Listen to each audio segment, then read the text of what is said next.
आउज़ बिल्लाहि मिनश्शैतानिर्रजीम बिस्मिल्लाहिर्रहमानिर्रहीम। नाज़रीन, एक दफ़ा फिर आपका दोस्त, आपका होस्ट कामरान अली आपकी खिदमत में हाज़िर है। आज जो मैं टॉपिक आपके सामने लेके आ रहा हूँ वो बड़ा एक मुहावरे पे मुश्तमिल है। एक पंजाबी का मुहावरा है, टके दी हांडी गई ते पर कुत्ते दी ज़ात पहचानी गई। इसमें लफ्ज़ बड़ा मायूब सा है, लेकिन ये जस्ट एक मुहावरा है कि एक टके की, यानी एक टका बड़ा छोटा सा एक सिक्का था, जैसे 1 रुपया कह लें या और कोई छोटा सिक्के का नाम ले लें, किसी ज़माने में टका होता था। एक टके दी हांडी गई, यानी कि हांडी तो टूट गई, लेकिन जो आपके घर का कुत्ता था, जो आपका बड़ा वफादार था, वो उसकी ज़ात पहचानी गई कि उसने आपकी जो खाने की चीज़ थी उसमें भी जाके मुंह मारा। हालांकि कुत्ते जो होते हैं वो बड़े डिसिप्लिन्ड होते हैं, वो अपने खाने का भी इंतज़ार करते हैं, हर चीज़ का इंतज़ार करते हैं। तो मुहावरा ये है कि पंजाबी का मुहावरा है, दोबारा से दोहराता हूँ, टके दी हांडी गई पर कुत्ते दी ज़ात पहचानी गई। ये मैं क्यों आज ये मुहावरे पे बात कर रहा हूँ? आप मेरे पीछे स्क्रीन पे देख रहे हैं, ये हैं जी जब हमारे पुराने साबका वज़ीर आज़म नवाज़ शरीफ साहब। अगर इसकी आवाज़ को ज़रा, वीडियो की आवाज़ को ज़रा बेटा ऊपर करो, हम आवाम के साथ आज इसकी बात इसकी सुनाते हैं। ज़रा आवाज़ ऊपर करना इसकी वीडियो की, और मुझे भी सुनाई दे, कुछ इस तरह से ऊपर करना। आपका काम आइन का एहतराम करना था या जमहूरी हुकूमतों के तख्ते उल्टाना? आपका काम अपने हल्फ की पासदारी करना था या रियासत के ऊपर रियासत बनाना? मेरे भाइयों और बहनों, पाकिस्तान को अगर हकीकी जमहूरियत के रास्ते पर डालना है, मुझे फख्र है जमहूरियत के कारवां की जो मशल आपने थामी है। अब इसकी फैलती हुई रोशनी आप में सुन रहे हैं, अभी मैं बोल सकता हूँ जी नाजरीन? जैसा कि आप सुन सकते हैं कि ये बंदा भगौड़ा है, मुल्क से भाग गया। पाकिस्तान के अवाम का, गरीबों का पैसा और खून पसीने की कमाई जो है वो सारी चूस के ये मुल्क से भाग गया, पैसा चोरी करके। अब वहाँ पे बैठ के, बाहर लंदन में बैठ के ये हमारे अदारों को बुरा भला कह रहा है। किसको? हमारी अफवाज को, हमारे अदारों को बुरा भला वहाँ से बैठ के कह रहा है। आपका काम ये है, आपका काम ये है। क्या तुम्हारा काम ये था कि मुल्क छोड़ के भाग जाओ? और क्या तुम्हारा काम ये था हमारे ऊपर कर्जों का पहाड़ खड़े कर दो ताकि हम सांस भी ना ले सके?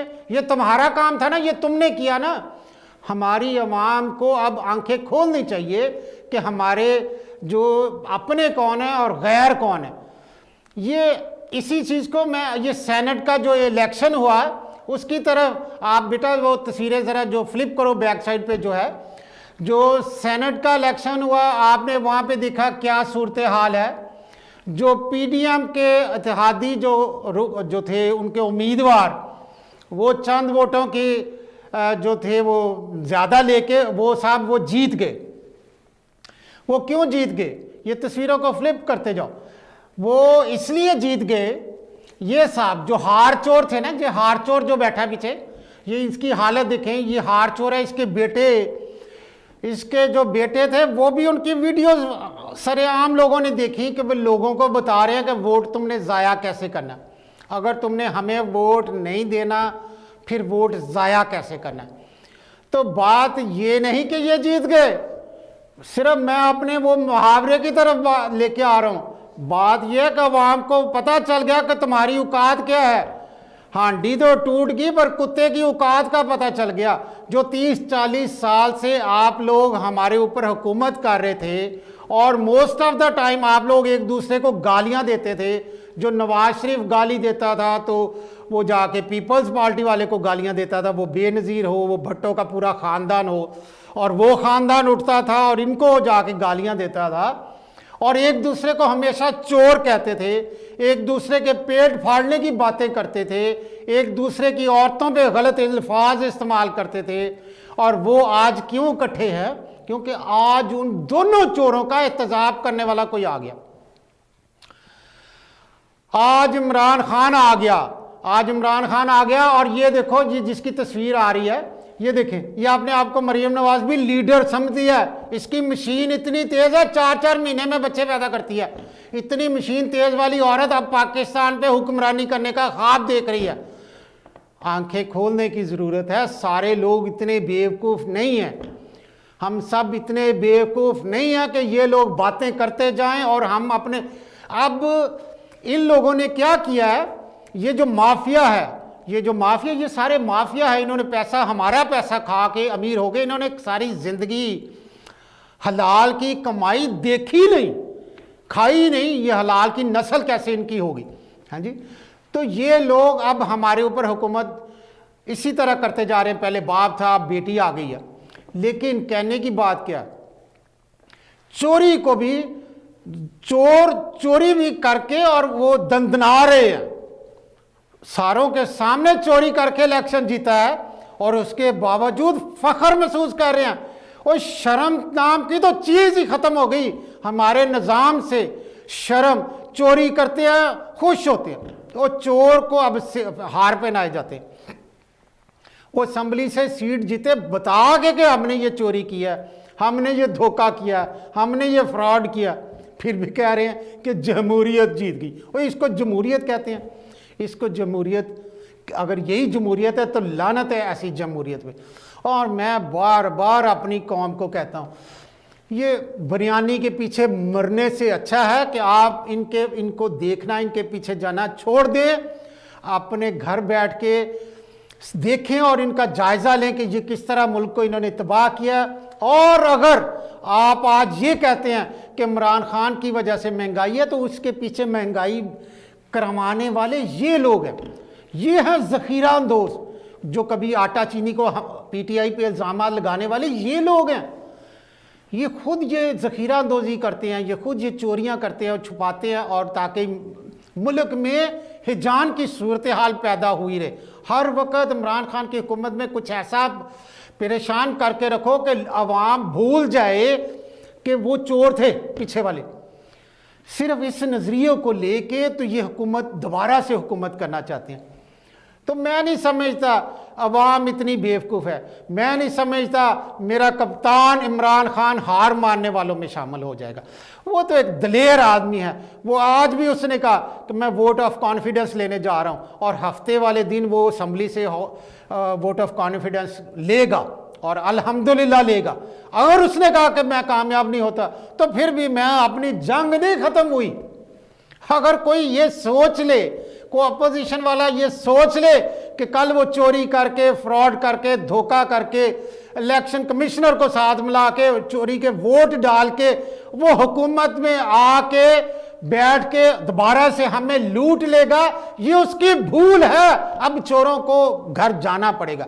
अल्लाह पाक इमरान खान की जिंदगी करे, अल्लाह पाक उसकी जिंदगी का साथ दे, उसको सेहत, तंदुरुस्ती और जिंदगी दे। जब तक वो बंदा मौजूद है, मुझे पाकिस्तान के लिए परेशान होने की ज़रूरत नहीं है। कुछ दुख होता है, तकलीफ़ ज़रूर होती है। हम परदेसी हर वक्त पाकिस्तान की खुशहाली और खुशी देखना चाहते हैं, वहाँ पे अपने बहन भाइयों को सुखी देखना चाहते हैं, वहाँ की परेशानियों को ख़त्म करना चाहते हैं कि किसी तरह से कोई ऐसा लाएमल इख्तियार किया जाए कि उनकी परेशानियाँ दूर हो जाएं। और परदेसी जो है यहाँ से हर कोशिश करते हैं पाकिस्तान में किसी न किसी तरह से, वो अगर अपने माँ बाप बहन भाई को भी पैसा भेजते हैं तो वो भी एक तरह से पाकिस्तान की मदद हो रही होती है। तो मैं दोबारा वापस आता हूँ, ये इलेक्शन जीत के, ये जो असेंबली की एक सीट जीत के, ये जो बढ़ के मारे सुन लो, ये करने वाली खातून सुन लो, सिर्फ 2% की हांडी टूटी है और हमें आप लोगों की शक्लें, असल शक्लें नजर आ रही हैं, आप लोगों की औकात नजर आ रही है। मत समझो कि दुनिया बेवकूफ है, वो तुम्हारी हर बात में आ जाएगी। तुम्हारे ये जो मुंह पे मेकअप थप के आ जाती है और मुंह पे जो सर्जियां रखाई, इस अवाम की, इस कौम के पैसों की है। आप लोगों ने कभी जिंदगी में रोटी नहीं खाई हलाल की, जो अपनी कमाई कभी की है? कहां से पैसा आता है, कहां से खाया, वो बनाया कहां से था? वो 3 मरले की जो आपकी वो एक हट्टी थी, वो उसने कितना भाग आपको लगा दिया और सारी कौम को क्यों नहीं लगाया? आपके बच्चे अगर अरबपति और अमीर हो सकते हैं तो बाकी कौम क्यों नहीं अमीर होगी? अगर आपके पास वो फार्मूले हैं जिससे अरबपति हुआ जाता है तो बाकी अवाम को क्यों नहीं वो फार्मूले दे देते कि जिससे वो रोटी खा ले? औरतें क्यों मजबूर हैं पाकिस्तान की, वो औरतें क्यों मजबूर हैं जो जिस्म फरोशी करती हैं सिर्फ एक खाना खाने के लिए? शर्म आनी चाहिए हर उस चौधरी को, शेख को, वड़ैच को, टांगे वाले को, हर एक को जो चिट्टे कपड़े पहन के कलफ लगा के बाहर फिर के कहता है कि मैं बहुत बड़ा आदमी हूं, मैं काउंसलर हूं, मैं एमएनए हूं, मैं एमपीए हूं, मैं वजीर हूं, मैं सदर हूं। सबको शर्म आनी चाहिए, मर जाना चाहिए डूब के कि आप उन औरतों को रोटी नहीं दे सकते। जो लोग एक मुसलमान मुल्क की खातून जिस्म फरोशी करे किस काम के लिए? अपने बच्चों की रोटी के लिए। लानत है, लानत है हर उस चौधरी पे जो चिट्टे कपड़े पा के कलफ लगा के बाहर फिरे। अगर उसकी आंख के सामने से कोई ऐसा वाकया हो जाए कि कोई यतीम, कोई मस्कीन, कोई बेवा, किसी के घर में भूख हो, लानत है उस कपड़े पहनने पे, उस कलफ लगाने पे लानत है। सारी कौम को देखना है, लेकिन फिर भी मैं कहूँगा समझ आप लोगों ने, जो हमारा माशरा है, ये अल्फाज इतने सख्त क्यों निकलते हैं? ये दिल के अंदर अपने मुल्क की चाहत है, प्यार है, अपने लोगों से चाहत है, अपने मुल्क का अच्छा देखना चाहते हैं। और किन लोगों की वजह से ये अच्छा नहीं है? ये जो ऊपर बैठ के गए, हुकूमतें करके गए, ये जरदारी खानदान, ये नवाज शरीफ का खानदान, ये सारा आपका पैसा लूट के, आपके कर्जा चढ़ा के, आपको सूद के नीचे दबा के, खुद पैसा लेके। कोई पूछे इनसे, इनके ऊपर कोई सूद है? इनके ऊपर भी कोई सूद है? इन खानदानों के ऊपर ये अरबों रुपए का लेन देन किया, ये एक सीट जीतने के लिए। जिन लोगों ने ईमान बेचे, लानत है उन पर। और ये पैसा उनके काम नहीं आने वाला, ये उनके कब्रों पे मिट्टी डालने के लिए भी पैसा नहीं काम आएगा। मेरी बात याद रखें, ये हराम का पैसा कभी किसी को, जिस काम के लिए आप पैसा इकट्ठा करते हो, कोई बंदा हराम कमाता है, कहता है मैं बंगला बना लूंगा, आग लगेगी उसमें आप सबको। कोई कहता है मैं बच्चे पढ़ा लूंगा, नालायक हो जाएंगे बच्चे। कोई कहता है माँ बाप की खिदमत करूंगा, दर्द से मर जाएंगे आप, उनके लिए दवाई नहीं खरीद सकोगे। क्या जरूरत है 2 नंबर पैसा कमाने की? सिर्फ समझे ईमान, आपका ईमान जिंदा होना चाहिए। अपने अंदर ईमान जिंदा करो। आप मुसलमान हो, जो आपके नसीब में लिखा अल्लाह पाक आपको देगा। अपने अंदर सिर्फ ईमान ताज़ा करें, और उसके लिए सबसे बेहतर है कि आप सच बोले। जब आप सच बोलना, सच जो है वो बुनियाद है हर चीज़ की। सिर्फ अपने अंदर रोज शाम को लेटते वक्त अपने गिरेबान में झांकें, आज मैंने किस किस से लेन देन के मामलात में झूठ बोला, मुझे झूठ नहीं बोलना चाहिए था। वो झूठ जो है आपके रिज़्क को ही खा जाता है। हर वक्त ये कौम रोने के लिए तैयार रहती है, हर वक्त रोने का कोई ना कोई बहाना हम ढूंढ के अपने ऊपर मुसल्लत कर लेते हैं। वो क्रिकेट मैच टीम हार के आ जाए, सारा मुल्क रो रहा होता है, गालियां दे रहा होता है। जब वो जीत के आता है तो उसकी खुशी को इतनी देर तो संभालो, को 6 महीने साल तो आपके अंदर है। जो भी खुशी मिलती है उसको अपने अंदर संभालो, खुशी को अपने अंदर से बाहर ना जाने दो, और जो तकलीफ है उसको अंदर घुसने ना दो। तकलीफ तभी आएगी जब आप झूठ बोलेंगे, धोखा देंगे, फ्रॉड करेंगे, किसी को चीट करेंगे। इमरान खान का साथ दें। इमरान खान एक वाहिद शख्स है जो इस मुल्क को मुश्किल से निकाल सकता है।